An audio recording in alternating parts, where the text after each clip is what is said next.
Bonjour chers frères et sœurs de l'église de l'île Jésus, nous sommes le mercredi 14 octobre 2020 et dans le cadre de nos méditations quotidiennes sur l'assurance du salut, nous sommes rendus à la capsule numéro 16.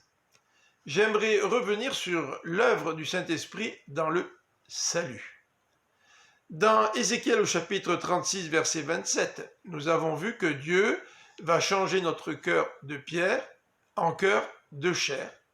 Et il va placer en nous son esprit.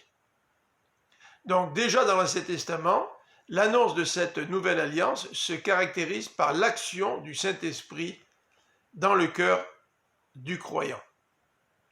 C'est certainement la raison pour laquelle Jésus, lorsqu'il s'adresse à Nicodème, lui dit, en parlant de la nouvelle naissance, que l'Esprit souffle là où il veut. Nous ne savons pas d'où il vient, nous ne savons pas où il va. La nouvelle naissance, c'est l'œuvre du Saint-Esprit.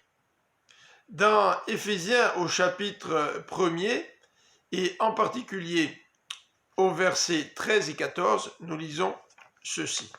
« Et en Christ, vous aussi, vous avez entendu le message de vérité, cet évangile qui vous a porté le salut. » Nous avons entendu l'évangile. Paul continue. Oui, c'est aussi en Christ que vous avez cru.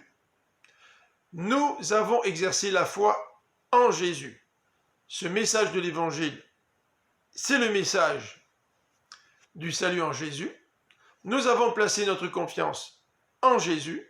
Et Paul nous dit au verset 13, « Ainsi vous avez obtenu de Dieu l'Esprit Saint qu'il avait promis, notamment dans Ézéchiel, et par lequel il vous a marqué de son sceau. » D'autres Bibles précisent ceci, et par lequel il vous a scellé.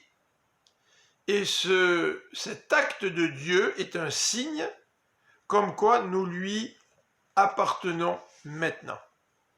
Verset 14, cet esprit constitue la compte de notre héritage en attendant la délivrance du peuple que Dieu s'est acquis.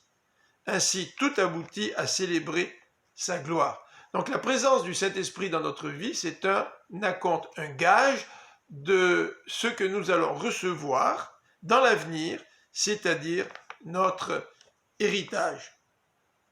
Au chapitre 4, verset 30, l'apôtre Paul nous encourage à ne pas attrister l'Esprit de Dieu. N'attristez pas le Saint-Esprit de Dieu, car par cet esprit, Dieu vous a marqué de son sceau. Encore une fois, Dieu nous a scellés comme sa propriété pour le jour de la délivrance finale. Nous sommes la propriété de Dieu par le Saint-Esprit. Nous avons été scellés du Saint-Esprit. Nous lui appartenons. Et cela se comprend très bien à la lumière de certains textes que nous avons lus. Rien ne pourra nous séparer de l'amour de Dieu puisque nous lui appartenons. Je vous souhaite une bonne fin de journée et je vous donne rendez-vous à demain. Que Dieu vous bénisse.